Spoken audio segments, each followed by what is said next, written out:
Siguro suggestion ko lang din sa mga paalis na thank God kasi talagang pumayag sila.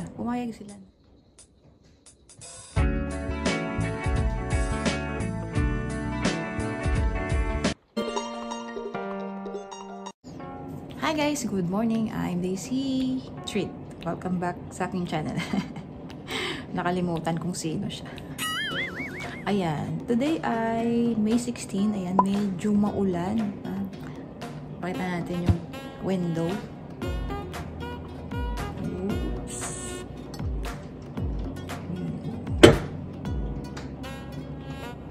Tumapatak yung ulan sa labas.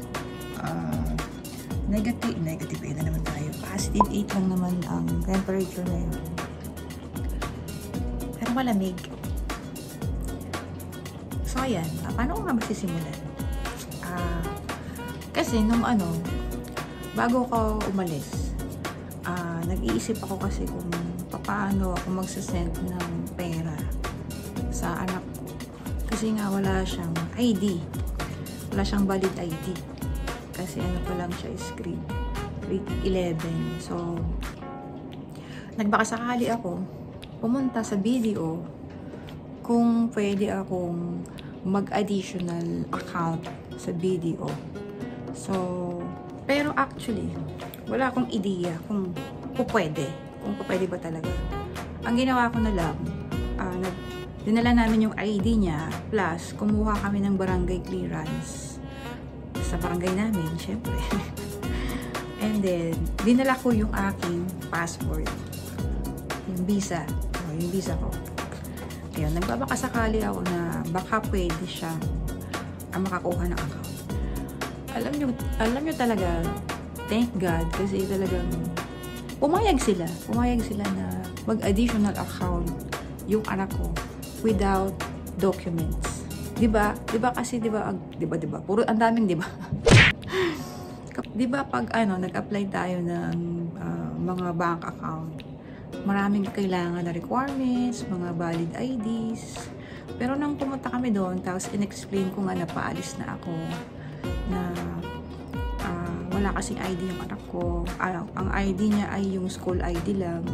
So, nag-worry ako na baka if magpadala sa remittance sa hanapan ng ID. So, naisip ko na lang yung BDO kasi syempre, BDO Kabayan Savings. Remittance naman siya. So, papasok na lang siya dun sa account. So, nung doon na kami, in-explain ko sa kanila na yun, paalis na ako. Tapos, hinanap nila yung aking visa. So, pinakita ko lang yun. And then, boom! Visa ni Canada lang ang malakas.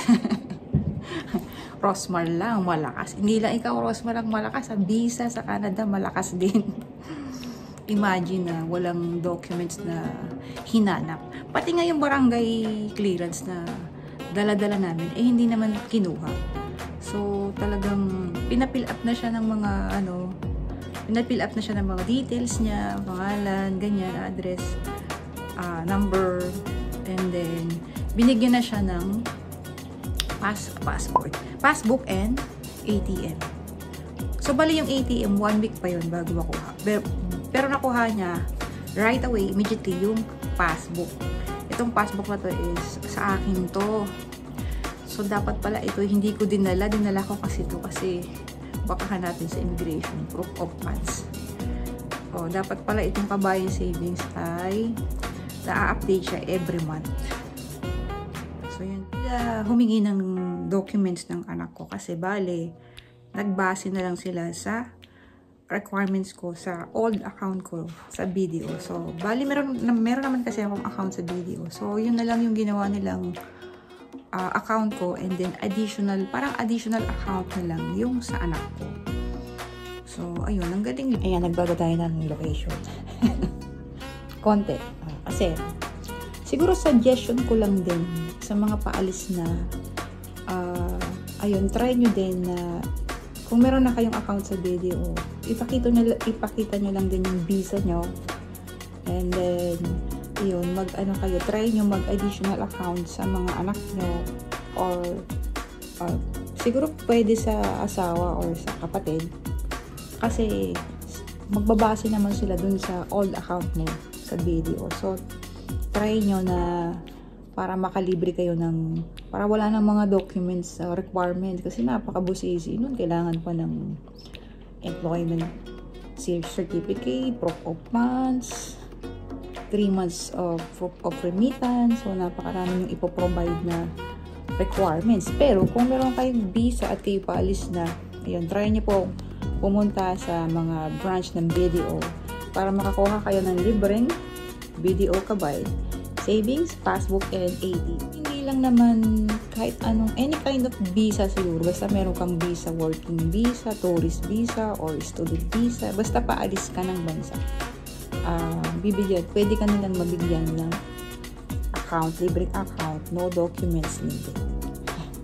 Pero hindi ako sure dun Hindi ako sure na no documents needed. Kasi depende rin sa case yun. Case to case din yun. Kasi ako, meron na akong account sa BDO. So, yung nagbase na lang sila sa account ko, sa luma kong account. Kaya nabigyan nila ako ng additional account. So, case to case naman siguro yun.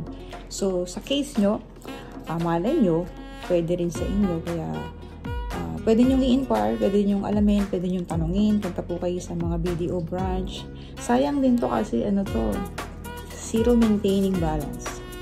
Ayan, and okay lang siya kahit once a year yung remittance na papak. So, hindi siya katulad ng iba na merong maintaining balance na 3,000, 4,000. Ito, zero maintaining balance si BDO. Kaya, ayan, subok na namin to. Matagal na kaming meron nito. And, nagpapasalamat ako sa kanila sa BDO kasi binigyan nila ako ng additional account. So, bali doon na kami nagsasend sa account ng anak ko. Pakita ko nga lang pala yung flowers na to. Ito pa yung Mother's Day. Ayan, pero fresh pa rin siya, oh. Ang ganda. Oh, ang ganda. Kasi nung binili siya, meron siyang, ito, flower booth. So, ilalagay siya dito sa tubig. Ilalagay siya sa tubig. Para ma-maintain yung kanyang freshness. Ayan, hanggang ngayon fresh pa rin siya, di ba? Lang isa, ito si lavender. O ha? Ngayon lang ako nakakita ng lavender. Ganito pala itsura, oh. Ganda, kaganda. Yan. Regalo din niya ni Dina kay ate. Yan. Beautiful. At yan, ilagay lang natin din yung, ayan, yung BDO ng anak ko. Yung yung additional account niya. Ayan. So, yan yung anak ko. Meron na siyang BDO Kabayan Savings. And nga pala guys, before I forgot, meron akong ginawang video nito. Yung mga requirements, how to apply for BDO Kabayan Savings. Andun yung mga requirements. And then meron din akong ginawang part 2 para naman sa most frequent or most asked question. Ayan, baka yung mga tanong nyo is pareho.